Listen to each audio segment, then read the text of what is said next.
I feel like I just cracked a code regarding the Paycheck Protection Program that I have not seen anywhere else. I mean, maybe a few people know about this, but this is absolutely amazing. I feel like I'm Nick Cage right now in The National Treasure when they like come across that room filled with gold. That's what I just discovered. So let me pull over to the spreadsheet here real quick because I was doing math. So with this method that I just discovered, this would be your PPP loan size, and this is how much additional you'll be able to expect to receive in benefit if you use the method that I'm about to outline. This is mind-blowing. Now, this was kind of brought up to me in a conversation I recently had, and then I was digging into it a little bit more, and I figured out how exactly the methodology here works and how you can receive basically the net benefit of a whole lot more from your Paycheck Protection Program loan if you are self-employed. So let's get into the facts here. This all has to do with how forgiveness works and how taxes work with the Paycheck Protection Program. And this is why you know what, not to brag or anything, but this is why you follow my channel, because I've been able to get so in depth on this program that has allowed me to kind of figure out little tips and tricks like this. But I'm just really excited right now. Okay, so this all has to do with how both taxes and forgiveness works with the Paycheck Protection Program. The first factor to this is how eligible expenses paid with Paycheck Protection loans are tax deductible. So this is straight from the SBA website. This is on advocacy.sba.gov. This was a major change with the Paycheck Protection Program that did not get as much hype as it deserved. How the Paycheck Protection Program worked originally is you received your PPP funding. However, that income was not taxable income, but whatever you spent it on could not be deducted from your taxes. So let's say you received $10,000, you spent that on eligible business expenses, you would then have to pay taxes on what you spent. They later changed that rule in December where you could deduct those expenses. So let's say you received that same $10,000 PPP loan, you spent it on eligible expenses, you would still be able to deduct $10,000 from your taxes. Now, because of this ruling, I just figured out a kind of hack here for anyone who's savvy with their taxes to save a whole lot more money. Okay, moving on to the next step. This has to do with the loan details. We can see these are the eligible expenses for your PPP loan for round 1 and 2. For the difference between round 1 and 2 are not really any different. You can both use 2019 or 2020 taxes to do the calculations. You can spend it on the same things. The only difference is with round 2, you're supposed to certify that 25% reduction in sales. So we can see second draw PPP loans can be used to fund payroll costs. That's the most common one. If you're self-employed, you can just absolutely pay yourself 100% of this. And I've received a lot of questions about this recently. You literally just need to deposit into your bank account, into your personal bank account, and you're good to go. That's the most simple way to do it. Now, if you're trying to get a little bit more, you can use this method that I'm going to outline. So payroll costs, including benefits, including healthcare, retirement benefits, that can count in there. Again, you don't have to get that complicated if you don't want to. Funds can also be used to pay for mortgage interest, rent, utilities, worker protection costs related to COVID-19, uninsured property damage costs caused by looting or vandalism during 2020, and certain supplier costs and expenses for operations. Now, these last two are the more vague of the bunch and allow for some more opportunities for expenses and potential write-offs. Now, just hang with me because I promise there's going to be a major payoff here. Now, on to the next part. This breaks down the eligible expenses a little bit better. So we can see, similar to the first round, 60% of PPP2 funds will need to be used on payroll. 40% can be used on non-payroll expenses. So here is the timing for eligible non-payroll costs. Any non-payroll costs can either be paid during your covered period, which is that 8 to 24 week period after you receive funding. You get to decide how long you want it to be, or it can be incurred within that period. So you just have to pay for that expense during that period, and it goes into that eligible non-payroll cost bunch that can be 40% of your PPP loan. Now, this breaks down the types of non-payroll costs much better than the SBA website does. So we can see interest payments. So if you have a mortgage on an office or something like that, I know that probably doesn't apply to most people, but it's just the interest, it's not the mortgage. More beneficial is rent or lease payments. This could be a huge one for anyone who owns like a business office or anything like that. on real or personal property. So that's a big write-off there. Business utility payments. So again, if you have an office and you have utility payments, that is an eligible expense. Covered operation expenditures. This is where it gets a little bit more open to various things. We can see payment for any business software or cloud computing service. So any software you use on your business is an eligible PPP expense for the 40%. That is very open. That could be CRM, that could be email management, whatever you want it to be. Product or service delivery, that's pretty open as well. The processing, payment, or tracking of payroll expenses. So if you have some kind of payroll like accounting service, human resources, sales and billing functions, accounting or tracking of supplies, inventory, records, and expenses. Then we have covered property damage. This doesn't apply for most people, so we're going to skip over that. Covered supplier cost. This is another very open one.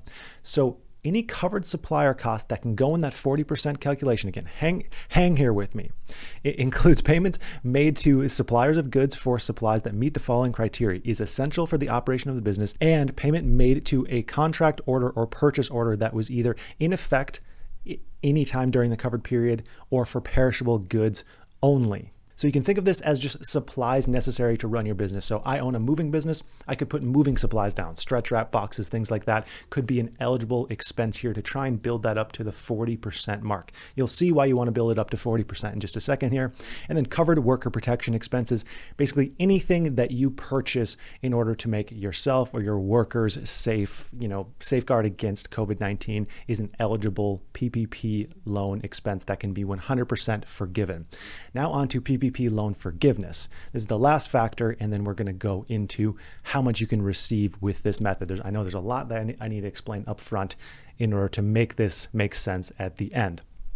Okay, so in order to get 100% forgiveness, you need to spend at least 60% on payroll costs. The other 40% can be any of those eligible expenses we were just talking about. You also need to maintain employee compensation levels. If you're self-employed, that's no problem. And these are the same forgiveness criteria for both round 1 and round 2. Now, how to apply and when to apply for loan forgiveness. You have 10 months until after your covered period to apply for forgiveness. So let's say you receive your PPP loan on March 1st, your covered period is 8 weeks, so you have pretty much to the end of April. At the end of April, when your covered period ends, that's when the 10-month clock starts. So there's no rush on forgiveness here. Now here's how to apply for forgiveness.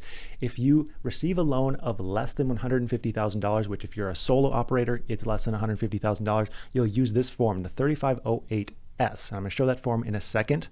It's a very, very simple form. And this is the documentation that you need in order to certify your non-payroll expenses. However, it's even more simple than this, because with this document, you actually don't even need to show proof in most cases unless they're suspicious of your application. That'd be the only case where you'd have to provide documentation for forgiveness. So it's kind of a situation where it's like, do everything properly, but you probably aren't going to actually have to submit any documentation unless you're doing something suspicious or you're just a random person who gets pulled and flagged to require documentation. Now, this form 3508S, this is the most recent form for forgiveness. And we can see it's extremely, extremely simple. So with this method I'm outlining, you would spend 60% on personal payroll and 40% on non-payroll eligible expenses, and then apply for 100% forgiveness. And what this does is you are then able to write off that 40% against your income on your taxes for your 2021 taxes, and you'll save a potential boatload of money. Now, this is the forgiveness form, and then we're going to go into how much you can actually save. So you can see it's very simple, basic business information on the top. You can see you do this form if you received $150,000 or less. Again, basic information here, and you're probably not even going to have to fill out this exact form because your lender will eventually send you an email. Also, if you need a lender, use the one that I have linked in the description because they make this whole thing extremely, extremely easy. I'll have it at the top of the description.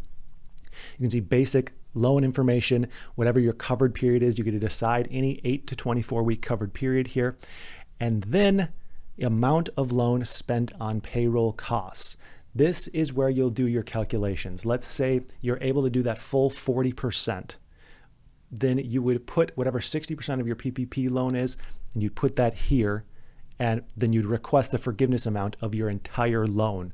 So remember, this makes things a little bit more complicated, but you'll receive more money if you can do this successfully. Maybe you only have enough expenses to do 20% on eligible non-payroll expenses, then you would put, 80% of your loan would go here, and then your total loan would go here. And then really all you have to do beyond that is just certify these boxes, sign it, date it, and you're good to go. That's it for the forgiveness application right now. And this might even get more simple as time goes on. Now let's talk about how much you can receive.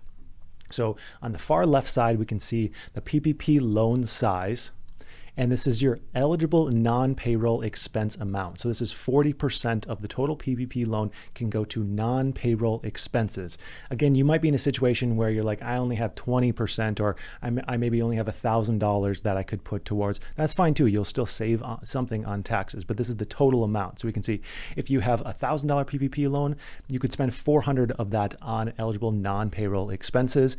And then your estimated tax savings at a 21% rate, this is just an estimate, would be $84, which isn't a whole lot. But once you receive a larger and larger loan, let's say $10,000, your eligible non-payroll expense, that could go towards business rent, that could go towards certain supplies, whatever you wanted to go towards, you would save $840 on your taxes for round one.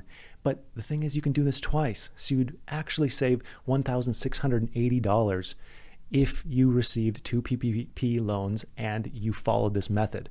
Now, for the maximum amount you can receive, because you can only receive up to a benefit of $100,000 per employee for a solo business, and that calculation comes out to a total PPP loan size of $20,833.33. So you would have eligible non-payroll expense amount of $8,333. Estimated savings, meaning this is money that you wouldn't have to pay into your taxes, $1,750 times 2 for your second PPP loan, $3,500 in savings simply by checking a box slightly different and spending your money slightly different and keeping records. Now, again, this method is slightly advanced. If you're at all worried about the Paycheck Protection Program and forgiveness, maybe just do 100% pay to yourself and call it good. If you're trying to, get the absolute maximum benefit without, we're following all the rules here. This is absolutely following the rules. There's nothing I can see wrong with this. Of course, I'm not a financial advisor, but I don't see anything wrong with this. Then you can follow this method and receive actually up to $3,500 in additional benefits. So this video was a case of reverse clickbait, because I said $1,750. It's actually potentially up to $3,500. Now, this only works if you are self-employed with a 1040 Schedule C tax return. If, let's say, you are a LLC S Corp, this won't work because you're actually an employee of your business, and all of that would be a tax write-off. So it's actually even better for that case, but this method just simply isn't the exact same for the other entity type. So I am extremely excited about this. I'm sure there's going to be some questions about this. You can leave them in the comments. If there's enough questions, I'll do a follow-up video. But I'm just very excited that I came across this and that I can share it with you. So thank you for watching. Make sure you like this video, share it if you find it valuable at all, and make sure you're subscribed as well. So I'd like to thank you again for watching, and I hope you have a profitable day.